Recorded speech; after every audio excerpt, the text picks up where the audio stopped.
নমস্কাৰ বন্ধু বান্ধৱীসকল, আজি মই আপোনালোকলৈ এটা খুব ধুনীয়া পিটিকাৰ ৰেচিপি লৈ আহিছোঁ। আজি তৈয়াৰ কৰিব ওলাইছোঁ মচুৰ দাইলৰ পিটিকা। এই পিটিকাবিধ খাবলৈ বহুতেই বেছি ভাল লাগে। আপোনালোকে যদি এবাৰ তৈয়াৰ কৰি খায়, আপোনালোকৰ বাৰে বাৰে খাবলৈ মন গৈ থাকিব। গতিকে দেৰি নকৰি বলক তৈয়াৰ কৰিবলৈ আৰম্ভ কৰোঁ মচুৰ দাইলৰ পিটিকা। মচুৰ দাইলৰ পিটিকা বনাবলৈ মই এইখিনি লৈছোঁ মচুৰ দাইল। দাইল মই চাহোৱা কাপেৰে একাপ লৈছোঁ।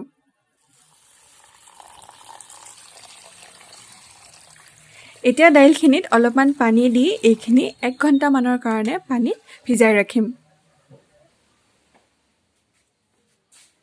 1 ঘণ্টামানৰ পাছত এয়া চাওক, দাইলখিনি ধুনীয়াকৈ কোমল হৈ গৈছে। এতিয়া মই দাইলখিনি ভালদৰে ধুই ল'ম।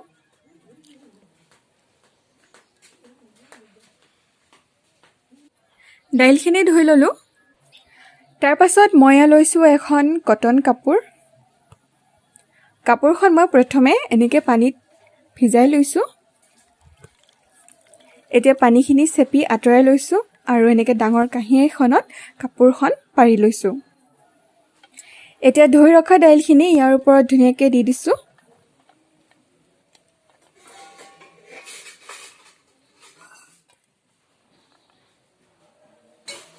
এতিয়া কাপোৰখন আমি ভালদৰে গাঁঠি মাৰি ল'ব লাগিব। এয়া চাওক, এই ধৰণে আপোনালোকে কাপোৰখন গাঁঠি মাৰি ল'ব।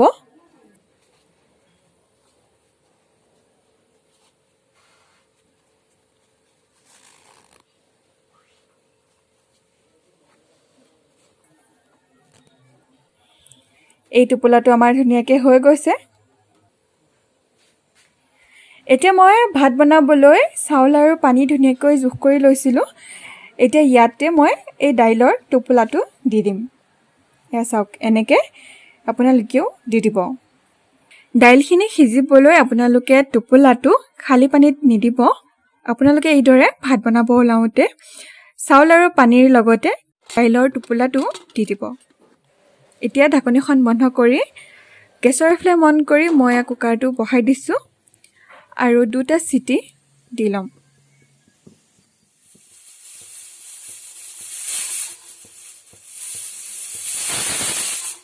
দুটা চিটি অহাত মই গেছৰ ফ্লেম অফ কৰি দিছোঁ আৰু এইখিনি ঠাণ্ডা হ'বলৈ অলপ ৰাখি দিছোঁ।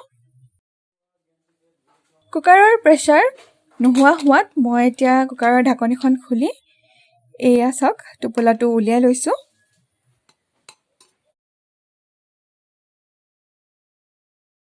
দাইলৰ টোপোলাটো খুলি লৈছোঁ।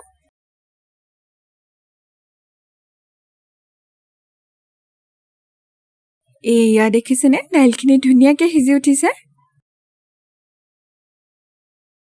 এতিয়া মই ডাঙৰ কাঁহী এখনত এইখিনি নমাই লৈছোঁ।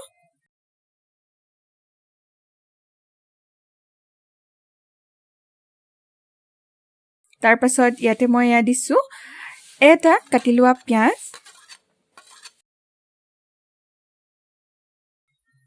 জলকীয়া আৰু কাটি ৰখা কেঁচা ধনিয়াৰ পাত।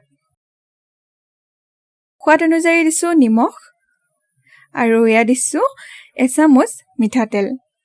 আটাইখিনি সামগ্ৰী দি ল'লোঁ। এতিয়া এইখিনি ভালদৰে পিটিকি ল'ম।